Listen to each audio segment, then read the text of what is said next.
I'm Julie Lyles-Carr, and you're listening to the Modern Motherhood Podcast from All Mom Does. When the way she thought her family would be built wasn't the way things turned out, Heather Avis and her husband found themselves at a crossroads. And then came a phone call that they hadn't anticipated. Today, we welcome Heather Avis to the podcast. Of course. Thank you so much for having me on. I'm thrilled to be here. I first heard about Heather because we have an editor in common. Carolyn McCready was the editor on my first book, Raising an Original. She's been the editor on some of Heather's projects, and she just could not wait for me to get to read some of Heather's work. And so I can't wait for our listeners to get to know you a little bit better, to hear more about your story. So let's start all the way back. You and your husband, Josh, you get married and you want to start a family. This was always part of the dream, right? Yeah, I had a pretty good sweet little plan. We got married super young. I was 20 years old when we got married. And I thought, 23, 24, we'll start having kids. By the time I'm 30, we will have had 3 kids. I'll be that young, fun, hip mom with my young kids. And then around 24, try to get pregnant, and it just didn't happen. And so it's a long story. It was a long journey, but we had about 4 years of trying to get pregnant. And in that time, started the adoption process. Once I was completely stamped with infertility, I can't have children naturally, then it was like, all right, well, there's other ways to do this. So let's try adoption. And so we did. And we ended up adopting a little girl, who has Down syndrome. And that was never the plan. So I had this beautiful, easy, nice, simple plan for my life. And God said, that's nice. Let me show you what life is really about. And drop kicked me into the wilderness. Lovingly, right? Lovingly. In your infertility journey, where did the line start to emerge for you where you thought, okay, this is not the way I've wanted things to go, but I'm willing to be open to the idea of adoption? And how do you know in that journey when it's time to stop pushing all of the means that are out there? I think this is a challenge for a lot of couples to know how many more times do we try this procedure or that, or how far are we willing to go? And when is it time to take a look at maybe children who are within your own community or across the world who need homes as well? Yeah, everyone's journey is so personal, and ours was as well. And so we had some limits for us. IVF, in vitro fertilization, was not an option for me and my husband. There were lots of reasons for that. Financially, it was too much. By the time we got to that crossroad, emotionally and physically, the thought of going through that process, I don't think I could have handled it at that point. And we have some other convictions with that. So that just wasn't an option for us. And at the end of the day, what we wanted the most was to be parents. And it didn't need to be a baby who looked like us or who came from my womb. That connection wasn't as important. I definitely mourned the loss of being able to carry a child and nurse a child and have that whole experience. But at the end of the day, I wanted to be a mom. And so adoption is a really good option for that. And we had always been open to adoption. It wasn't something that freaked us out. We liked the idea of it. So that's kind of how we came about our decision. So that first baby's name is Mason. I have a Mason at my house. And my Mason has an unusual spelling too. I love the spelling of your girls. And how did you begin to walk through the process of saying, okay, we've walked through this infertility experience, we're open to adoption, but I think a lot of people, having walked through what you'd been through, would be thinking, well, let's find somebody with 10 fingers and 10 toes and chromosomes that look like a lot of the rest of the population. What was the process by which God began to weigh on your hearts? Hey, I have somebody for you who's going to be awesome and is not going to be considered typical. What was that like? Oh gosh, it was a roller coaster. It was nothing we were pursuing. Our hearts were not for that at all. I think like a lot of parents, you ask people who are pregnant or adopting, whatever it might be, hey, what do you want, a boy or a girl? It's like, I don't care as long as they're healthy. And we have this idea of what it means to have a healthy baby. And Down syndrome doesn't usually fit that profile. And that was the same for my husband and I. And then it really was a God thing. I mean, there's no other explanation. We found out about her in a passing conversation with our social worker. And at that point, we're like, well, that's nice, but no, we're not adopting a child with Down syndrome. And it really was just God gently nudging us towards that. I say we didn't want to say yes, but we couldn't say no. And that just looked like one scary step in front of another towards this baby. And then once we said, okay, yes, we're open to a child with Down syndrome, which was a total 180 for us. And it was a hard decision. It was emotional. It was a roller coaster. It was weeks and weeks of tears and like shaking our fists at God and all those things. So we're not these awesome holy people by any means.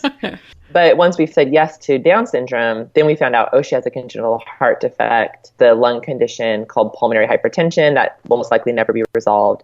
She's on oxygen 24/7. She has all these medications. She sees all these specialists, and we're talking about a 3-month-old baby. So then we're like, what? Like, what in the world, God? What are you doing here? And again, it was just that nudging of, well, we don't want to say yes, but we can't say no.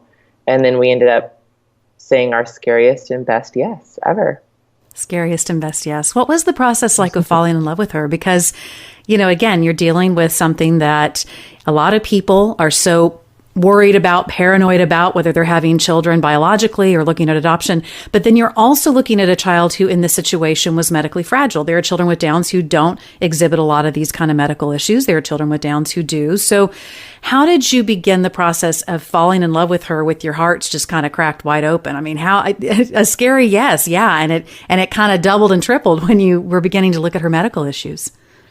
Absolutely. There was a real defining moment for us, actually in a Costco parking lot of all places. I have a lot of defining moments at Costco. I got to tell you, Heather, actually, that can be a profound place. So I'm with you. I feel it's a holy ground, right? And so it was right after we met with her cardiologist, like the day that we were deciding whether we were going to say yes or no, after weeks of going back and forth. And the cardiologist just had no good news. It was like, she's really sick and I don't know if she'll ever get better. She may live to be 5 years old, maybe 8 years old. Like, she's really a sick little girl. And that's not what we wanted to hear. And I just had this moment. It was really a vision. And I haven't had many of those in my lifetime, of God handing me a beautifully wrapped package. And I was so excited. And then opening it and saying, wait, this isn't what I wanted, and handing it back to God and thinking how foolish that is and how I'm just a fool. I don't know.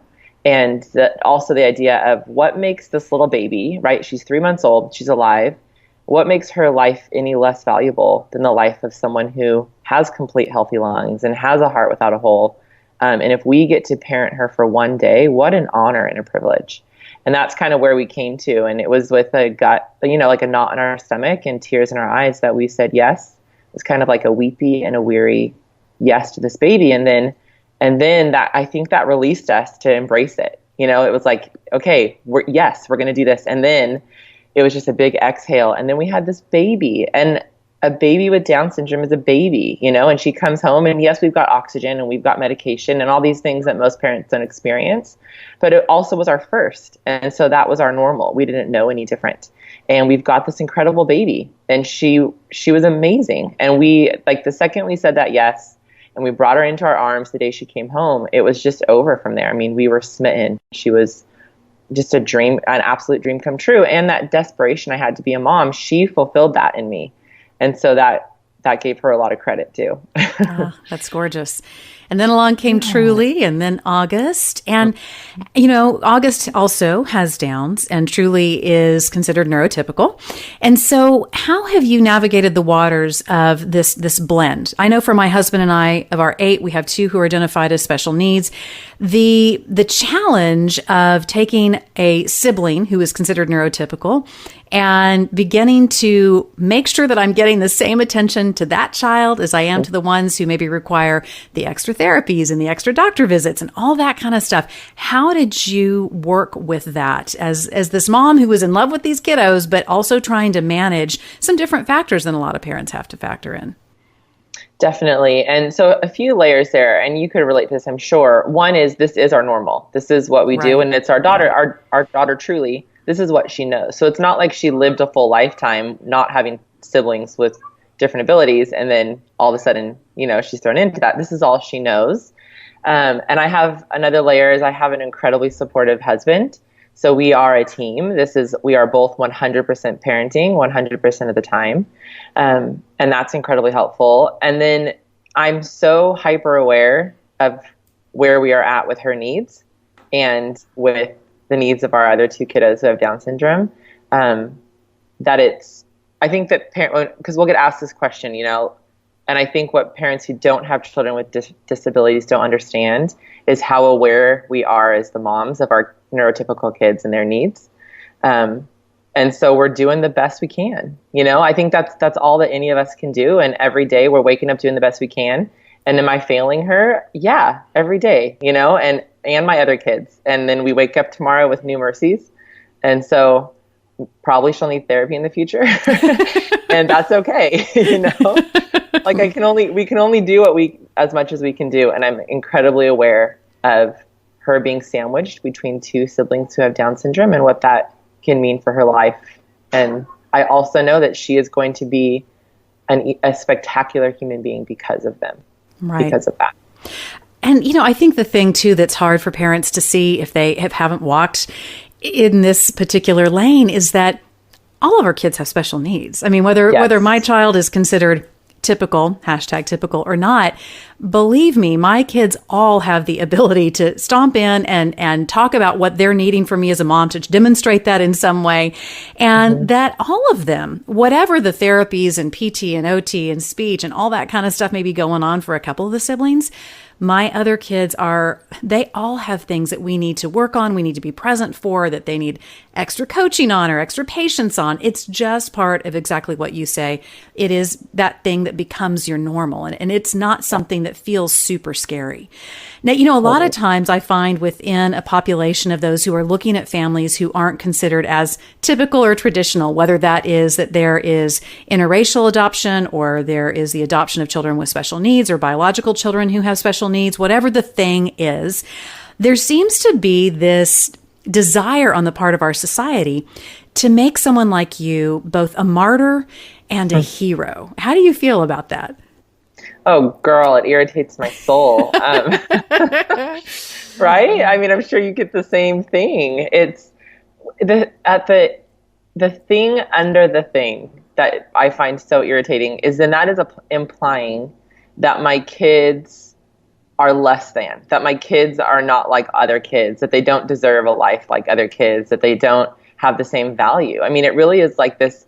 If you're looking at a story like ours, and that we've adopted 3 kids and 2 of them have Down syndrome and one's a different ethnicity than us, and making us a hero, then what is that saying about the humanity of our kids? Like we're just human beings who saw a need in another human being and tried to meet that need, and in return had all of our needs met tenfold. I find it irritating because my kids are awesome and they deserve all the things that any other kid deserves. They deserve a mom and a dad and a full life and access and opportunity. And so there's nothing heroic about parenting kids who are kids, Right. I mean, all parenting to me is heroic in general, and exactly, you just deal with what you deal, and that's how it moves. I mean, that's just the way it goes. So how did the process about beginning to write about your journey and to begin to advocate, how did that all start coming about? Because let's face it, you got 3 kiddos, whatever their needs or categories may be defined as by the world, you've got 3 little kids. I mean, you have a whole lot going on. So where did this desire to start writing about it, to create your incredibly robust Instagram community that is gathered around you, when did that start to raise its head for you? It all happened. We really just fell into it, and it really was a timing thing. So when Mason, our daughter, came home, it was 2008, and everyone I know started a blog in 2008 and 2009. And so I started a blog, right? Yeah, everybody did. I started a blog. Yeah. And more so because I'm the type of mom who is not going to do a baby book as much. And I bought one. It just sat there. I maybe filled out like 3 things, but I want to document life. So I was taking pictures and writing about our days and our experiences. And then whatever year it was, not too much longer after that, when Instagram came out, we started an Instagram account. And our purpose for that was more intentional. We wanted to show the world what it's like to picture a day of what it's like to have a child with Down syndrome in a way like, quote, normalizing or celebrating, showing how awesome it can be. And then that just started to unfold, and we got a bunch of followers, and that led to a book deal. So it was just like these opportunities came about, and the thing that I did that I felt was my responsibilities, I stepped into it. And so each opportunity, I just stepped into it. And the more I did that, the more I realized, the people are listening to me. And so what I say matters, and I need to be real intentional about that and steward it really well.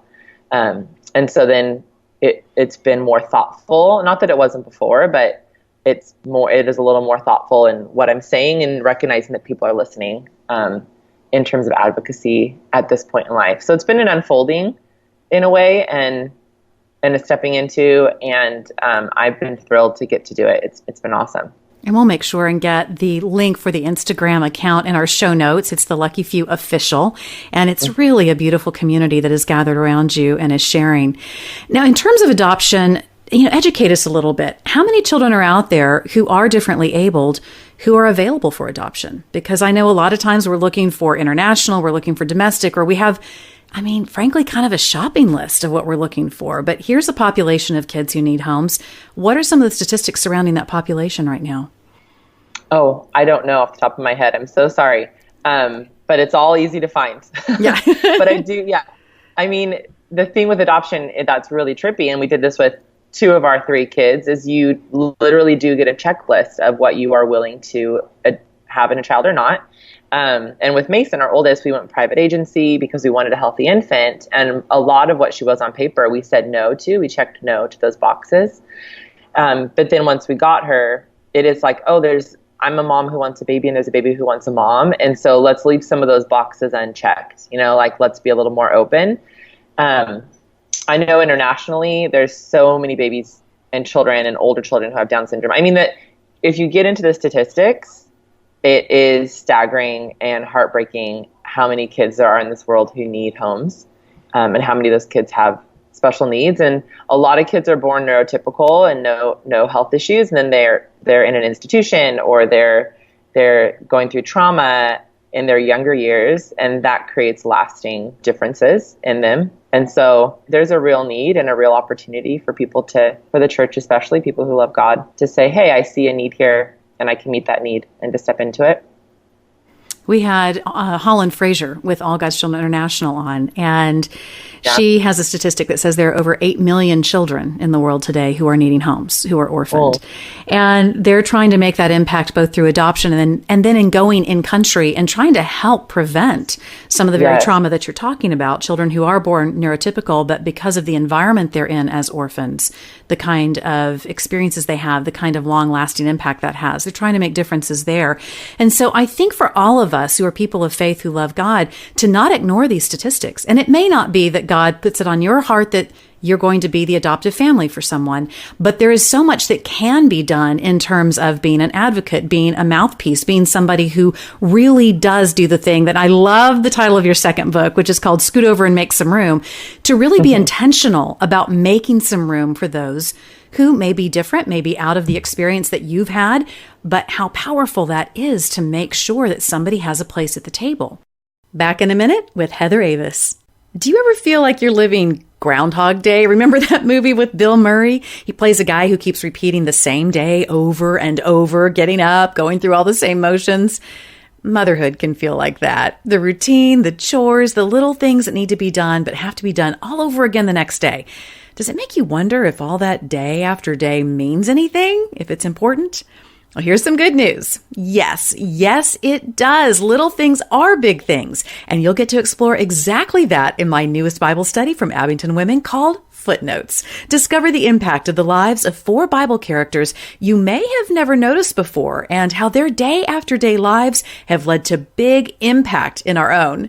You can find Footnotes wherever you like to buy your books and at abingtonwomen.com/footnotes. Now, in Scoot Over and Make Some Room, talk about the heartbeat of that book, because your first book was The Lucky Few, where you talked about your experience of walking through this development of your family in a way that you hadn't experienced before.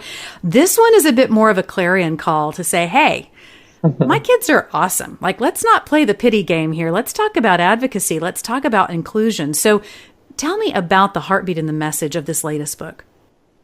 Yeah. My first book is more memoir, and this is more manifesto. And I love that. That's a great distinction. After I wrote my first book, someone had said, "Are you going to write another book?" And writing a book is no joke. And I'm thankful I got to do it. And now twice, yes, you're nodding your head, yes. But it was like, oh no, that was really hard. And I think I have one story. Yeah.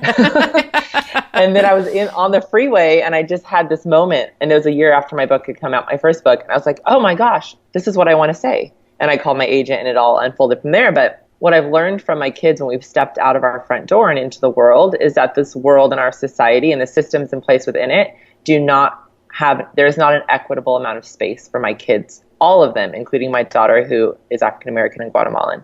There's not an equitable amount of space for them in these places, or there's a totally separate space. And that's unacceptable.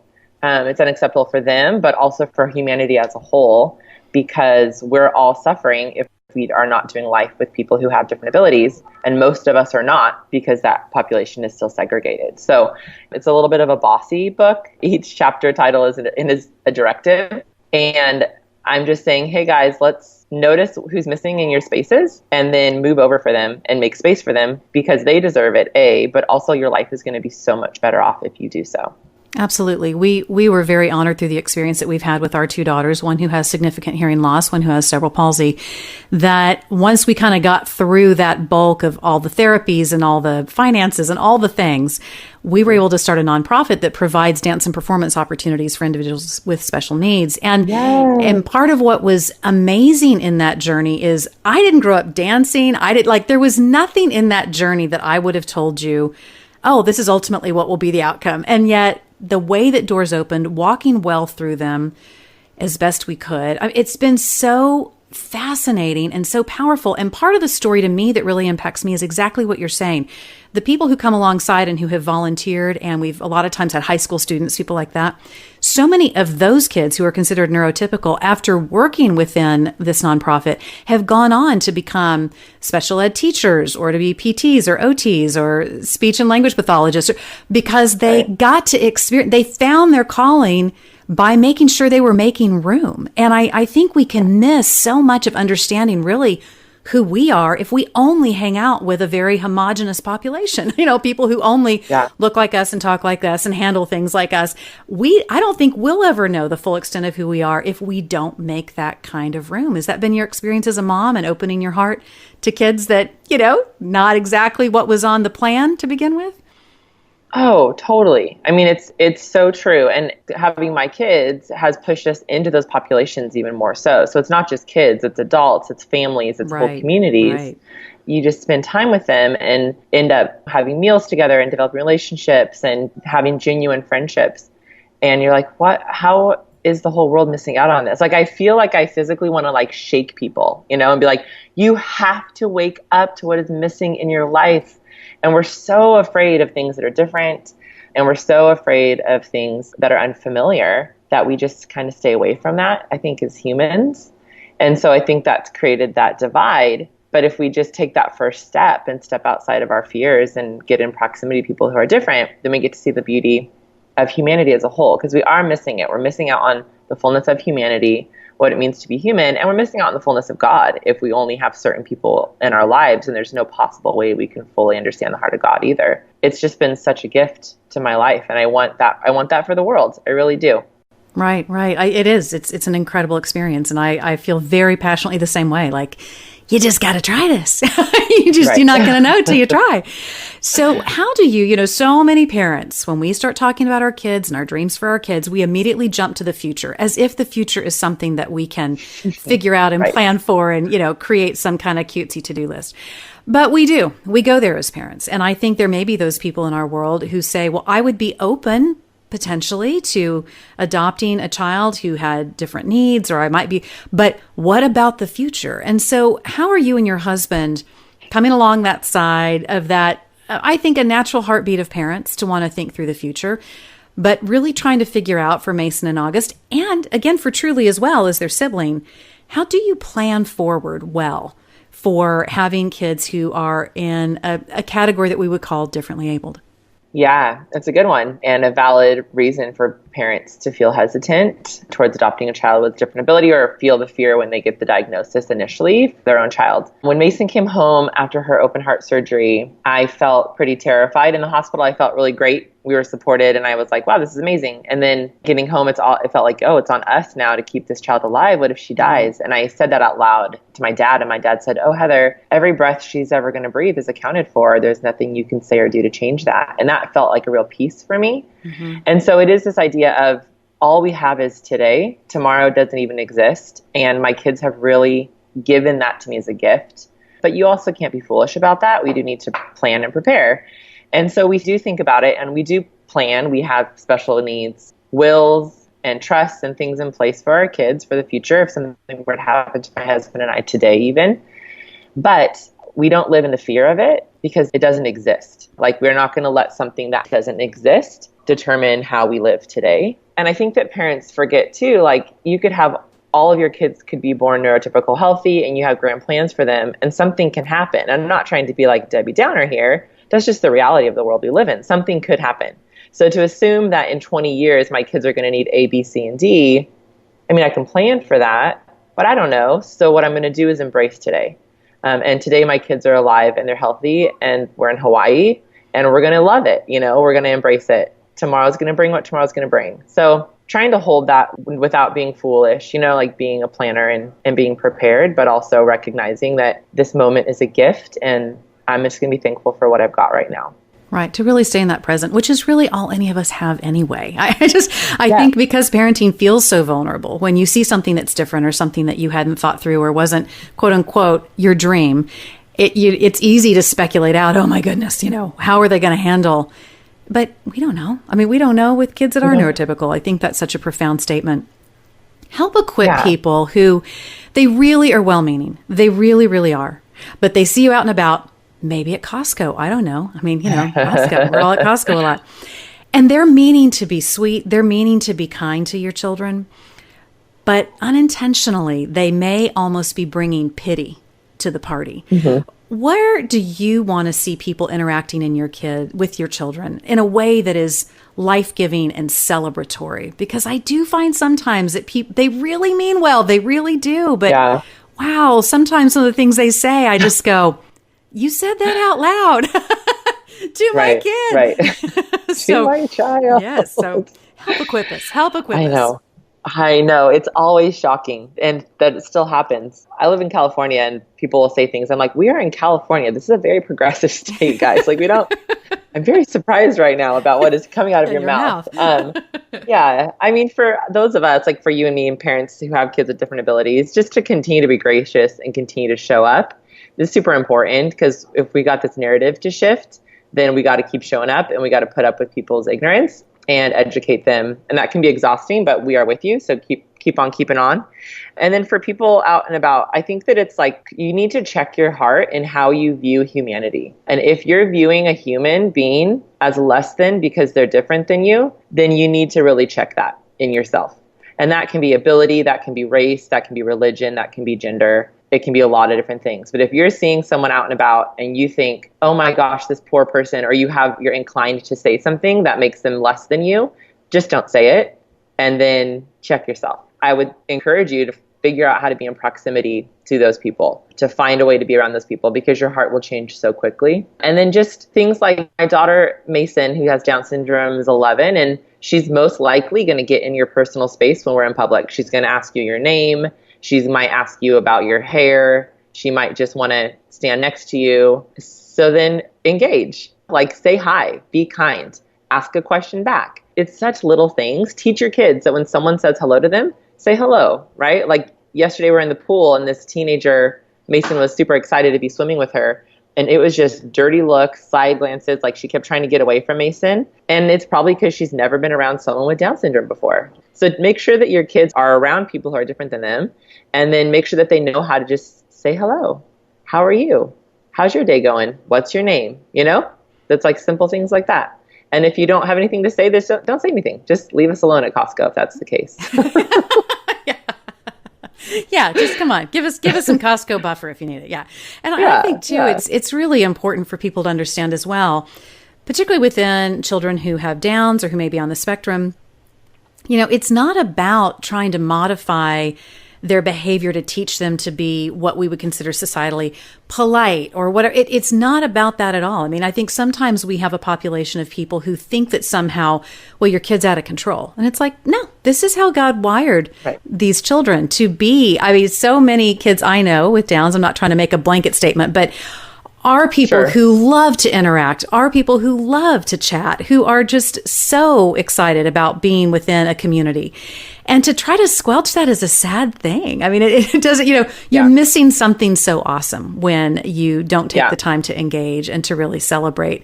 And I think to me, that's the really big difference, to really understand the difference between pitying someone and celebrating exactly who someone is and just being willing to go for the ride, just to give it a chance and just to see what you think. With the book, Scoot Over, Make Some Room, one of the big pieces of that is, hey, people are going to respond differently to the world.